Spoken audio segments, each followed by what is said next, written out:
Hello, जय हिंद दोस्तों। आप सभी का स्वागत है आपके अपने यूट्यूब चैनल प्रतिभा क्लासेज पर। आज इस वीडियो में हम लोग बात करेंगे वनस्पति विज्ञान की कुछ महत्वपूर्ण शाखाओं पर। पीछे वाले वीडियो में हम लोगों ने बात किया था जूलॉजी मीन्स जंतु विज्ञान की कुछ महत्वपूर्ण शाखाएं। हमने उसमें आपको एटलीस्ट 20+ शाखाएं बताई थी और इस वाले वीडियो में हम आपको 30 शाखाएं बताएंगे, है ना। तो बने रहिए एंड तक, केवल 5 मिनट दीजिए और आपको कुछ महत्वपूर्ण जानकारी दे देंगे, है ना। तो चलिए शुरू करते हैं बिना किसी देरी के। तो पहली अपनी शाखा है माइकोलॉजी, जो कि शायद आपको क्लियर दिख नहीं पा रही होगी, यहाँ थोड़ा ब्लर आ रहा है। माइकोलॉजी, और माइकोलॉजी में हम किसका अध्ययन करते हैं? कवकों का अध्ययन करते हैं। मीन जो फंजाई होता है, फफूंद होता है, उसके अध्ययन की शाखा का अपना नाम क्या है? तो उसकी शाखा का नाम है माइकोलॉजी, याद रखिएगा अच्छे से। अगला है फाइकोलॉजी, और फाइकोलॉजी में हम शैवालों का अध्ययन करते हैं, है ना। हम थोड़ा बहुत आपको डिटेल भी बताते चलते हैं। आपको बता दें कि कवकों के बारे में सबसे अच्छी जानकारी ये है कि आपने मशरूम जरूर खाया होगा, आपने कुछ चीज़ों पर फफूंद लगी जरूर देखी होगी, उसी को हम कवक बोलते हैं और कवकों के अध्ययन को माइकोलॉजी बोला जाता है। अगला है शैवाल। शैवालों को भी आपने सभी ने देखा होगा। जो तालाब और नदी होते हैं उनमें कुछ आपने ऐसे जलीय पौधे जरूर देखे होंगे जो पानी में पूरी तरह से डूबे रहते हैं। हालांकि सिंपल भाषा में आप उसे काई कह देते हैं, उसी को हम शैवाल कहते हैं, है ना। तो शैवालों के अध्ययन की शाखा को क्या बोला जाता है? फाइकोलॉजी बोला जाता है। अगला है टेरिडोलॉजी, और टेरिडोलॉजी में हम किसका अध्ययन करते हैं? टेरिडोफाइटा का अध्ययन करते हैं। और टेरिडोफाइटा का कुछ खास मतलब नहीं, आप ये कह सकते हैं कि पादप जगत में छोटे पौधे या झाड़ी वाले जो पौधे हैं वो एक्चुअल में किस शाखा के अंतर्गत रखे जाते हैं? टेरिडोफाइटा के अंतर्गत आते हैं, और उसको हम उसकी शाखा का जो नाम है उसको हम टेरिडोलॉजी बोलते हैं। नेक्स्ट है अपना डेंड्रोलॉजी, और डेंड्रोलॉजी में हम वृक्षों एवं झाड़ियों का अध्ययन करते हैं।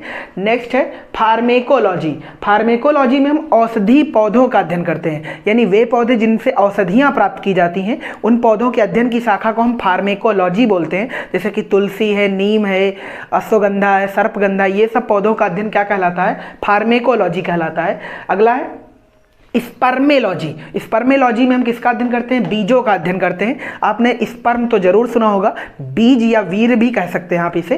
तो स्पर्मेलॉजी मीन्स होता है बीजों का अध्ययन करना, ठीक है। फिजियोलॉजी, फिजियोलॉजी मीन्स होता है पौधों की जैविक क्रियाओं का अध्ययन करना, यानी पौधे के अंदर जो जैविक क्रियाएं चल रही। जैविक क्रियाओं का क्या मतलब होता है? जैसे कि प्रकाश संश्लेषण है, वाष्पोत्सर्जन है, श्वसन है, ये सब क्रियाएं कौन सी क्रियाएं हैं? जैविक क्रियाएं। तो पौधों की जैविक क्रियाओं का अध्ययन करना क्या कहलाता है? फिजियोलॉजी कहलाता है ना।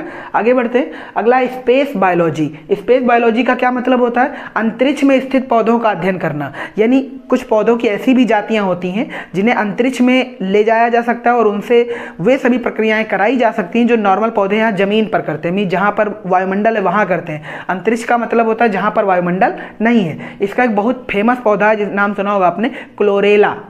जब कोई इंसान या जब कोई व्यक्ति वायुमंडल मीन्स अंतरिक्ष में जाता है तो अपने साथ कौन से पौधों को ले जाता है? क्लोरेला को, ताकि वो एज अ सलाद उनको यूज कर ले, है ना, और उससे ऑक्सीजन भी मिलता रहता है। तो स्पेस बायोलॉजी का क्या मतलब होता है? अंतरिक्ष में स्थित पौधों का अध्ययन करना। Next parasitology. पैरासिटोलॉजी का क्या मतलब होता है? आप सभी जानते हैं हमारे साथ या पौधों के भी साथ बहुत सारे परजीवी रहते हैं। परजीवी का क्या मतलब होता है? परजीवी का मतलब ये होता है जब एक जीव दूसरे जीव के साथ निर्भर रहता है, मीन्स अपने जीवन यापन के लिए वो दूसरे पर निर्भर रहता है और उसी को हानि पहुंचाता है, तो ऐसे संबंध को हम क्या बोलते हैं? परजीवी बोलते हैं। जैसे आपके साथ जो मच्छर और मक्खियां रहती हैं, खटमल है, जुआ है, ये सब किस प्रकार के जीव हैं? तो इनको हम परजीवी कहते हैं ना। ठीक ऐसे ही पौधों के साथ भी बहुत सारे परजीवी रहते हैं। तो पैरासिटोलॉजी का क्या मतलब होता है? पोषक तथा परजीवियों का अध्ययन करना। पोषक का मतलब जिस पर वो निर्भर है। नेक्स्ट है हाइड्रोपोनिक्स। हाइड्रोपोनिक्स एक लैब मेथड है और इसमें किया क्या जाता है? बिना मिट्टी के पौधे उगा लिए जाते हैं और इसमें होता क्या है? एक ऐसा माध्यम बना लिया जाता है जिसमें मिट्टी का इस्तेमाल बिल्कुल नहीं करते हैं और अच्छी उच्च गुणवत्ता वाले पौधों को ईजाद किया जाता है, ठीक है। आगे लाइकेनोलॉजी। लाइकेनोलॉजी में हम किसका अध्ययन करते हैं? लाइकेन्स का अध्ययन करते हैं। और लाइकेन्स एक बहुत इंपॉर्टेंट पौधा है प्रकृति का। आपने अगर नहीं पढ़ा इसके बारे में तो जरूर पढ़िएगा। इसके बारे में 1-2 लाइनें आप याद रखिए जो कि बहुत अच्छे से पूछी जाती है पेपर में। वायु प्रदूषण के लिए सबसे अच्छा पौधा कौन है? मीन्स जो वायु प्रदूषण को इंडिकेट कर दे, मीन्स ये पता लग जाए कि वायु प्रदूषण यहाँ पर ज़्यादा है, तो उसके लिए कौन सा पौधा जिम्मेदार होता है? लाइकेन, है ना। लाइकेन में कवक और शैवाल सहजीवी के रूप में पाए जाते हैं, ये भी आपने पढ़ा होगा, है ना। तो लाइकेनोलॉजी में लाइकेन्स का अध्ययन किया जाता है।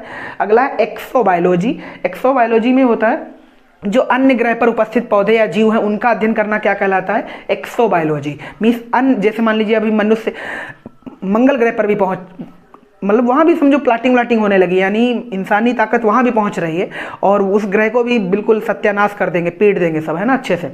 तो एक्सोबायोलॉजी में किसका अध्ययन करते हैं? तो वहाँ पर जो जीव होंगे उनके अध्ययन को हम क्या बोलेंगे? एक्सोबायोलॉजी बोलेंगे, है ना।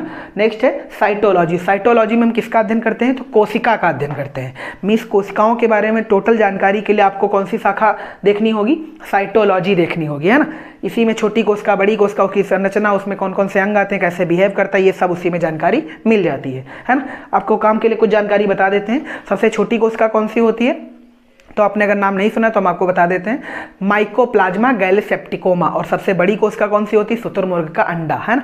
अगर मानव में बात करें तो सबसे छोटी कोशिका होती है शुक्राणु, जिसको स्पर्म बोलते हैं, और सबसे बड़ी कोशिका होती है अंडाणु, जिसको ओव्यूम बोलते हैं। ओवम या ओव्यूम या कुछ भी कह सकते हैं। इधर आते हैं, नेक्स्ट है बैक्टीरियोलॉजी। और बैक्टीरियोलॉजी में किसका अध्ययन करते हैं? जीवाणुओं का अध्ययन करते हैं। अगला है फॉरेस्ट्री। फॉरेस्ट्री में हम किसका अध्ययन करते हैं? वनों का अध्ययन करते हैं। अगला है एथनोबॉटनी। एथनोबॉटनी में हम किसका अध्ययन करते हैं? आदिवासियों द्वारा पौधों के उपयोग का अध्ययन। यानी जो मनुष्य जंगलों में ही लगातार रहते हैं, उनका आवास स्थान ही वही है, तो उनको हम आदिवासी कह देते हैं। तो आदिवासियों द्वारा पौधों के उपयोग का अध्ययन क्या कहलाता है? एथनोबॉटनी। अगला है एंथोलॉजी। एंथोलॉजी मीन्स होता है पुष्पों का अध्ययन करना। पुष्पों का अध्ययन करना एंथोलॉजी। एक और भी होता है पुष्पों का अध्ययन करना, फ्लोरीकल्चर। फ्लोरीकल्चर में एक्चुअल में उन पुष्पों का अध्ययन किया जाता है जो सजावट में इस्तेमाल किए जाते हैं, और सभी पुष्पों का अध्ययन करना क्या कहलाता है? एंथोलॉजी। इस चीज़ को याद रखिएगा, ये कन्फ्यूजन वाली बात है, हालांकि इसमें हमने लिखा नहीं फ्लोरीकल्चर, पर आपको इसीलिए बताया है। एंथोलॉजी में पुष्पों का अध्ययन किया जाता है, जबकि जो फ्लोरीकल्चर ब्रांच है उसमें उन्हीं पुष्पों का अध्ययन किया जाता है जो केवल सजावट में इस्तेमाल किए जाते हैं, क्योंकि सभी पुष्पों को सजावट में इस्तेमाल नहीं किया जाता। आगे है कैसिडोलॉजी। कैसिडोलॉजी में पौधों में जो गांठ व कैंसर बन जाते हैं उनके अध्ययन को क्या बोलते हैं? कैसिडोलॉजी। अच्छा, जब जंतुओं में अध्ययन, कैंसर के अध्ययन की शाखा को क्या बोलते थे? तो ओंकोलॉजी, है ना। पीछे देख लीजिएगा, लिंक वीडियो के डिस्क्रिप्शन में डाल दिया जाएगा, आराम से देख सकते हैं आप, है ना।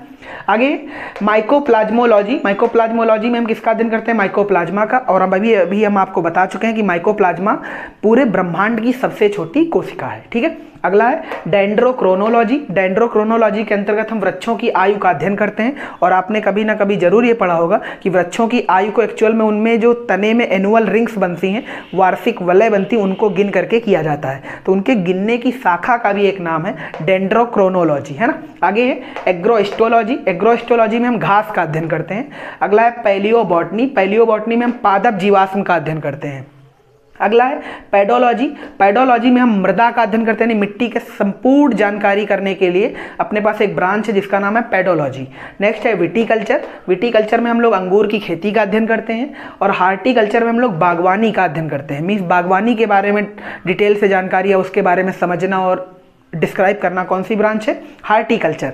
बागवानी का क्या मतलब होता है? ऐसे समझ लीजिए कि आप नकदी फसलें, है ना, जैसे मान लीजिए आम, अमरूद, सेब, ये इन सब की खेती करना एक्चुअल में क्या कहलाता है? हार्टिकल्चर। नेक्स्ट है ओलेरीकल्चर। ओलेरीकल्चर में हम सब्जियों का अध्ययन करते हैं, यानी जब सब्जियों की खेती की जाती है तो उसके बारे में जब जानकारी अच्छे से होगी तभी आप अच्छा से उत्पादन कर सकते हैं, और अच्छे से उत्पादन करने के लिए आपको कौन सी ब्रांच को देखना होगा? ओलेरीकल्चर, है ना। आगे बढ़ते हैं जिम्नोस्पर्म। जिम्नोस्पर्म में हम कौन से पौधों का अध्ययन करते हैं? अनावृत बीजी पौधों का अध्ययन करते हैं। और अनावृत बीजी पौधों का एक्चुअल मतलब ये होता है कि वे पौधे जिनमें बीज तो बनते हैं पर बीज के ऊपर बीज नहीं होता है, उनको हम बोलते हैं अनावृत बीजी पौधे।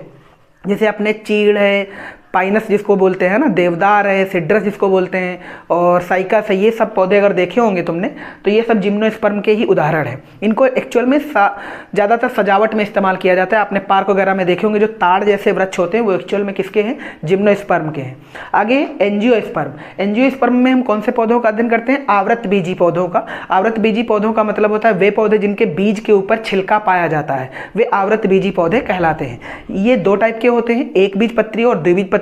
आपको पता होगा कि ये आपके सिलेबस का भी है, मींस इंटर क्लास में ये चैप्टर भी है, हाई स्कूल की भी क्लास में है। तो जब हम सिलेबस शुरू करेंगे 1 अप्रैल से, देन ये सब कुछ आपको अच्छे से पढ़ाया जाएगा। अभी तो हम आपको सिर्फ एक मोटी मोटी जानकारी दे रहे हैं इस मार्च तक के लिए, ठीक है। इस मार्च भर में जो बहुत सारे वीडियो आएंगे वो आपको बहुत हेल्पफुल होंगे, वो कभी ना कभी आपको बहुत सारे जगह काम आ जाएंगे, है ना। तो ये सब एक्स्ट्रा नॉलेज है, ऐसा बिल्कुल नहीं है कि तुम कहोगे ये पेपर में तो कुछ आता नहीं है। ये बात हम भी आपको पहले ही बता देते हैं कि ये पेपर में कुछ नहीं आता है, पर ये वो जानकारी है जो कभी ना कभी आपको बहुत सही जगह काम आ जाएगी, है ना। तो सीखते रहिएगा, ब्रेन तो अनलिमिटेड है ना, कोई दिक्कत नहीं, आप पढ़ते रहिएगा। ये मत सोचिएगा कि कौन सी चीज़ कहाँ काम नहीं आएगी। तो हम आपको बता देते हैं कि बोर्ड में जो काम आएगा वो हम आपको अच्छे से पढ़ाएंगे 1 अप्रैल से, ठीक है। तो आगे बढ़ते हैं। तो एंजियोस्पर्म हो गया, अगला है पोमोलॉजी। पोमोलॉजी के अंतर्गत हम फलों का अध्ययन करते हैं, और लास्ट ब्रांच है अपनी वायरोलॉजी, और वायरोलॉजी में हम विषाणुओं का अध्ययन करते हैं। आप स्क्रीनशॉट ले सकते हैं वीडियो पॉज करके, ठीक है। तो ऐसे ही मज़ेदार वीडियो देखने के लिए चैनल सब्सक्राइब कर लीजिएगा, और भी लोगों को जोड़ते रहिएगा, खास करके उन बच्चों को जो इस बार 12th और 10th में हो, और पीछे वाले बच्चे जो 9th और 11th के हैं उनको भी जोड़ते रहिएगा, ताकि सब्सक्राइबर बढ़ते रहें और अच्छा से एक मोटिवेशन मिलता रहे हमें, और आपको एक अच्छा सी पढ़ाई मिलती रहे, है ना। तो जय हिंद, थैंक्स फॉर वॉचिंग।